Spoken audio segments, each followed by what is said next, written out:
பாருங்கள் ஃப்ரெண்ட்ஸ், நம்மளுடைய Karnataka hotel style ரவை கிச்சடி இது பார்த்திங்கன்னா ரொம்ப ரொம்ப டேஸ்டியாக இருக்கும். இதில் பார்த்திங்கன்னா நிறைய வெஜிடபிள்ஸ் சேர்த்துருக்கும்.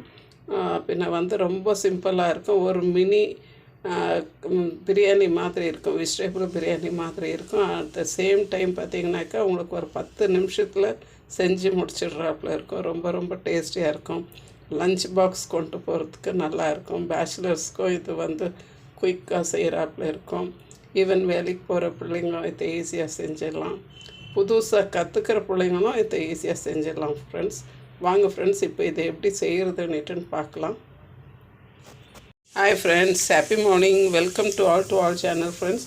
பாருங்கள் ஃப்ரெண்ட்ஸ், நான் இப்போ ஒரு பேனில் கொஞ்சம் எண்ணெய் ஒரு 2 டேபிள் ஸ்பூன் எண்ணெய் விட்டேன். அதில் பார்த்திங்கனாக்கா கொஞ்சம் கடுகு, சீரகம், உளுத்தம் பருப்பு, கடலைப்பருப்பு போட்டு வதக்கிட்டு இருக்கேன். இது கர்நாடகா ஹோட்டல் ஸ்டைலில் செய்கிற ஒரு மார்னிங் பிரேக்ஃபாஸ்ட்டு. இதுக்கு அடுத்து இது எல்லாம் நல்லாவே பொரிஞ்சு வந்துடுச்சு. இதுக்கு அடுத்து பார்த்திங்கன்னா நான் தேவையான அளவுக்கு வெங்காயம் சேர்த்துக்கிறேன். ஒரு நல்ல பெரிய வெங்காயம் 2 வெங்காயம் கட் பண்ணி வச்சேன். அதை இதோட சேர்த்துடணும். அது கூட பார்த்திங்கனாக்கா ஒரு 2 பச்சை மிளகா 2 to 3 உங்கள் காரத்துக்கு ஏற்றாப்புல சேர்த்துக்கிறேங்க. இப்போ இதோட நான் கொஞ்சம் ஒரு 2 குச்சி அளவுக்கு கருவேப்பிலை சேர்த்துடுறேன் ஃப்ரெண்ட்ஸ். இப்போ பாருங்கள் ஃப்ரெண்ட்ஸ், நம்மளுடைய வெங்காயம் எல்லாமே கொஞ்சம் பொரிஞ்சு வந்துடுச்சு. இப்போ நான் இதில் ஒரு 1/2 ஸ்பூன் அளவுக்கு இஞ்சி பூண்டு பேஸ்ட்டு சேர்த்துக்கிறேன். இது எல்லாத்தையும் சேர்த்து கொஞ்சம் நல்லா வதக்கி விட்டுறலாம்.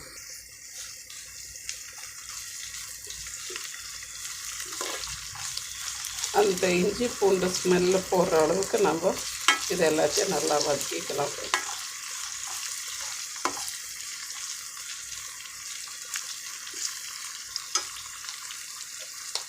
நான் இதோட ஒரு சின்ன தக்காளி ஒன்று கட் பண்ணி வச்சுருக்கேன்.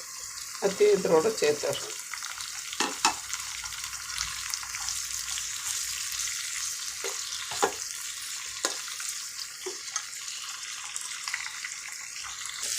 இது இப்போ நல்லா வதங்கி வந்துடுச்சு. நான் அதில் ஒரு 1/4 ஸ்பூன் அளவுக்கு மஞ்சத்தூள் சேர்த்துக்கிறேன்.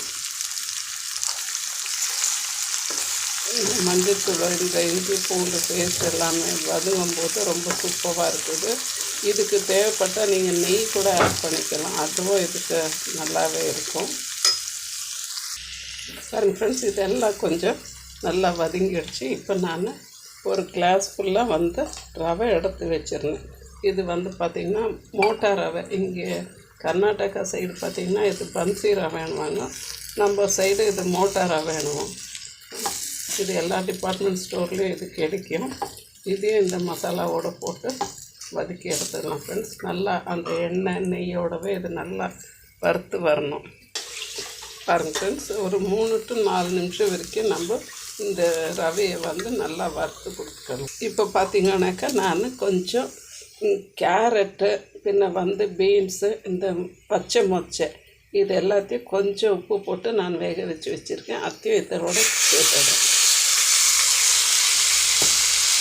இங்கே இதெல்லாம் போட்டு செய்வாங்க, ரொம்ப அருமையாக இருக்கும். இந்த ஹோட்டலில் பார்த்திங்கனாக்கா உப்புமா வேண்டான்றவங்க கூட சாப்பிடலாம், அவ்வளோ டேஸ்ட்டாக இருக்கும். இது ஒரு முறை இப்படி செஞ்சு பாருங்கள். பேச்சுலர்ஸ்க்கு ரொம்பவே பிடிக்கும். பாருங்கள் ஃப்ரெண்ட்ஸ், நல்லாவே இது இந்த காய்களோடு சேர்ந்து நல்லா அந்த ரவையை வதக்கி கொடுத்துட்டேன். இப்போது நான் சைடு பை சைடு நான் இதுக்கு தேவையான அளவுக்கு தண்ணி கொதிக்க வச்சுருக்கேன். இப்போ அதை இதில் ஊற்றிடலாம். நான் பின்ன மல்லிச்செடி கட் பண்ணி வச்சுருந்தேன், அத்தையை இதோடு சேர்த்துட்டு இப்போ அந்த தண்ணியை ஊற்றிடுறேன். நான் 1:3 தண்ணி எடுத்துருக்கேன் ஃப்ரெண்ட்ஸ். அதுதான் இந்த உப்புமாவுக்கு நல்லாயிருக்கும். நல்லா தண்ணி கொதிக்கணும். நான் தண்ணியிலே உப்பு போட்டேன். இதுக்கு தேவையான அளவுக்கு தண்ணியிலே உப்பு போட்டிருக்கேன். இப்போ இந்த ரவை அதோட நல்லா வெந்து வரட்டும். தண்ணி நிறைய இருக்குதுன்னு பயப்பட வேண்டாம். கொஞ்சம் தண்ணி நம்ம நிறைய ஊற்றி செஞ்சாலுமே கொஞ்சம் அந்த பொங்கல் மாதிரி அது கொஞ்சம் சாஃப்டாக வரும். ரொம்பவே டேஸ்டியாக இருக்கும் ஃப்ரெண்ட்ஸ். இப்போ இது நல்லா கொதித்து வருது. ஒரு முறை கொதித்து மேலேயே தெறிக்கும். இதுக்கு கொஞ்சம் நம்ம ஒரு மூடி போட்டு விட்டுறலாம். ஒரு 3 நிமிஷம் வெந்தாலே போதும் நம்மளுக்கு. பாருங்கள் ஃப்ரெண்ட்ஸ், இப்போ நம்மளுடைய அந்த ரவை உப்புமா வந்து சூப்பராக ரெடி ஆகிடுச்சு. இப்போ இதோட பார்த்திங்கனாக்கா ஒரு 1/4 ஸ்பூன் அளவுக்கு சுகர் ஆட் பண்ணிக்கணும். இந்த சுகர் வந்து ஆப்ஷன், உங்களுக்கு தேவைப்பட்டால் ஆட் பண்ணுங்கள், இல்லைன்னா வேண்டாம். ஒரு 1/4 ஸ்பூன் அளவுக்கு தான் போட்டிருக்கேன். இப்போ இன்னும் கொஞ்சம் கிளறி விட்டுட்டு கொஞ்சம் நம்ம நெய் ஊற்றணுன்னாக்கா ஊற்றிக்கிடலாம். பாருங்கள் ஃப்ரெண்ட்ஸ், நம்மளுடைய ரவை வெஜிடபிள் உப்புமா வந்து சூப்பராக ரெடி ஆகிடுச்சு. இப்போ வந்து லாஸ்ட்டில் நான் வந்து ஒரு 1/2 ஸ்பூன் அளவுக்கு இதை நெய் விட்டு இறக்கிடுவேன். நல்லா மிக்ஸ் பண்ணிவிட்டு இறக்கிடலாம். நம்மளுடைய சூப்பரான ரவை கிச்சடி இது வந்து hotel style, Karnataka hotel style ரவை கிச்சடி சூப்பராக ரெடி ஆகிடுச்சு. தேங்க்யூ ஃபார் வாட்சிங் ஃப்ரெண்ட்ஸ். ப்ளீஸ் ஷேர் பண்ணுங்கள், லைக் பண்ணுங்கள், சப்ஸ்கிரைப் பண்ணுங்கள். தேங்க்யூ ஃபார் வாட்சிங் ஃப்ரெண்ட்ஸ்.